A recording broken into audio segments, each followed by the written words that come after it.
મારું નામ પટેલ વસંતભાઈ ઘી, રહેવાસી કસાણા, તાલુકો મેઘરજ, જિલ્લો અરવલ્લી.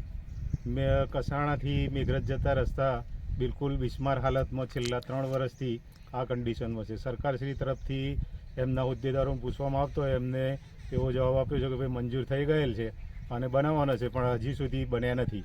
અને અત્યારે હાલ કસાણાથી આજુબાજુના દરેક ગામડામાં જતા રસ્તા, ચાહે ઇવન મેઘરજ હોય, પંચાલ હોય અથવા તો કદવાડીનો રસ્તો, દરેક રસ્તાની અંદર સાધનની વાત તો દૂર નહીં રહી, પણ ચાલીને નીકળવાની બી પોઝિશન ખરાબ છે. એટલી ખરાબ કન્ડિશનની અંદર આ રસ્તાઓની હાલત થઈ ગયેલ છે.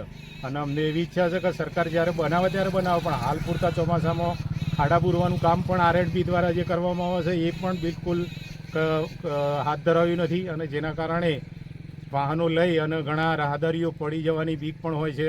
રાત્રે કોઈ બીમાર થાય, કોઈ ડિલિવરી કેસ હોય ને તાત્કાલિક લઈ જવામાં આવે, અથવા તો 108ને બોલાવવાનો આપણે કોલ કરતા હોઈએ છીએ, પણ 108 પણ એના રસ્તાના કારણે સમયસર નથી આવી પહોંચતી. તો ઘણી વખત આવી ઘટના અનિચ્છનીય ન બને એના પહેલાં સરકારશ્રીને મારી જાણ છે કે ભાઈ અત્યાર પૂરતા જો તમે ખાડાનું કામ સમારકામ કરાવી લો અને એ પછી સત્વરે રોડનું કામ જો પૂર્ણ કરવામાં આવે એવી સરકારશ્રીને મારી નમ્ર અપીલ છે. બરાબર.